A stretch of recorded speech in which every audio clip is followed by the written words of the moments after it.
아브라함의 어린 시절 데라의 우상을 깨뜨린 이야기. 오늘은 창세기 속 한 인물, 그러나 아직 아브라함이 아닌 아브람이었던 시절의 이야기로 들어가 보겠습니다.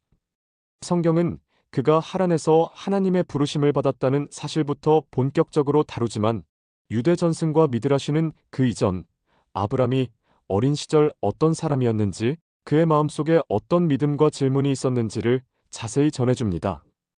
특히 오늘 나눌 이야기는 매우 유명한 장면입니다. 아브람이 아버지 데라가 운영하던 우상 가게에서 벌인 사건, 그리고 그 사건으로 인해 벌어진 대담한 대화입니다. 아브람이 태어난 곳은 갈대아의 우르였습니다. 이곳은 바벨론 문명의 중심지 중 하나로 넓은 강가에 세워진 성벽, 아름답게 장식된 지구라트, 시장과 상인들의 활기, 그리고 무엇보다 다양한 신전과 우상으로 가득한 도시였습니다. 우르 사람들은 태양신, 달신, 별의 신, 풍요와 사랑의 여신, 전쟁의 신 등 수많은 신을 섬겼습니다. 그 신들을 섬기기 위해 장인들이 돌을 깎고 나무를 조각하고 금과 은으로 장식하여 우상을 만들었습니다. 아브람의 아버지 데라도 그런 장인 중 한 사람이었습니다. 그의 집은 단순한 주거 공간이 아니라 앞쪽은 우상을 진열하고 판매하는 가게, 뒤쪽은 그 우상을 제작하는 작업장이었습니다. 아브람은 어릴 때부터 남달랐습니다. 다른 아이들이 거리에서 장난을 치거나 강가에서 놀 때에도 아브람은 밤하늘의 별을 바라보거나 해와 달이 뜨고 지는 모습을 관찰하곤 했습니다. 그는 아버지의 가게를 드나들며 묘한 의문을 품었습니다. 왜 사람들은 이 나무 조각 앞에 절을 할까? 왜 이 돌상 앞에서 음식을 차려놓고 빌까?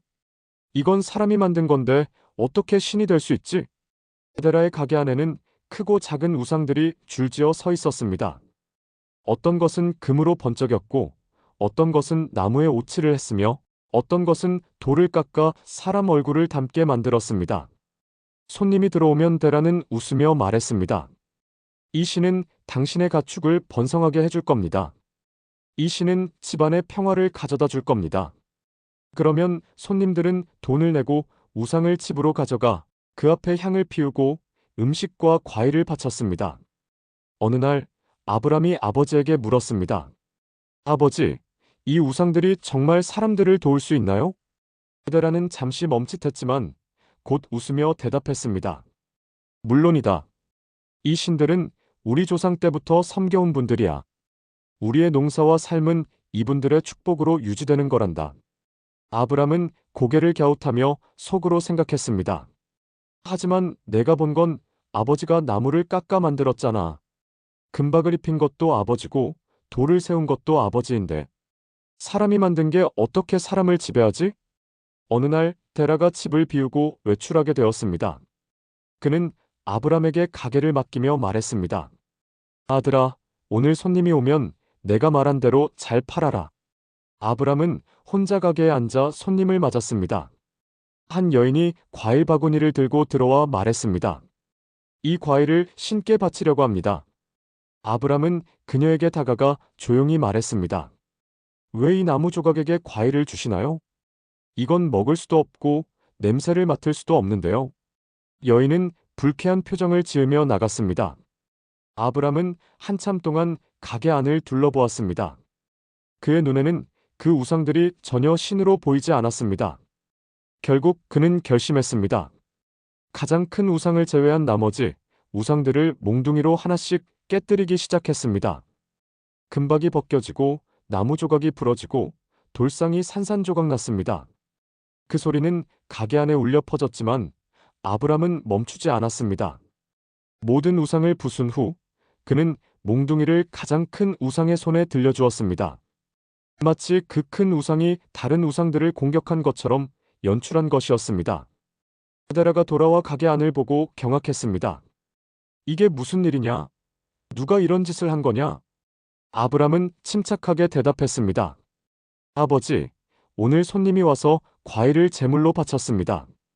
그런데 우상들끼리 누가 제물을 차지할지 싸움이 벌어졌습니다.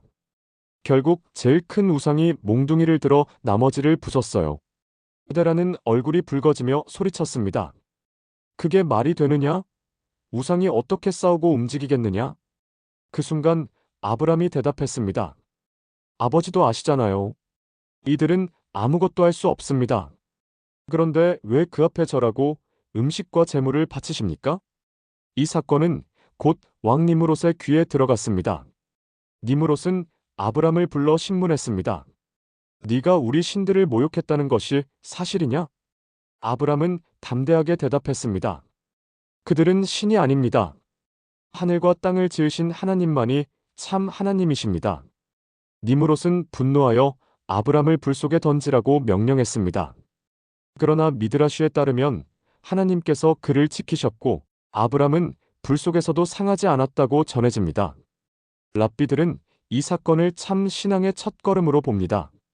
아브람은 어린 나이에도 진리를 향한 갈망과 용기를 보여주었고 사람들의 전통과 권위보다 하나님의 진리를 우선시했습니다. 오늘 우리에게 주는 교훈은 무엇일까요? 진리는 나이와 상관없이 발견할 수 있다는 것입니다. 전통이라도 잘못된 것은 질문하고 바로잡아야 한다는 것입니다. 하나님을 향한 믿음은 세상의 위협보다 강하다는 것입니다. 기도드립니다. 하나님 아버지, 아브람의 용기와 믿음을 오늘 제 마음에 새깁니다. 세상의 잘못된 가치와 우상 앞에서 두려워하지 않게 하시고 언제나 주님의 진리를 따르는 자 되게 하소서. 예수님의 이름으로 기도드립니다. 아멘. 오늘도 하나님의 말씀과 전승을 통해 귀한 깨달음을 나누었습니다.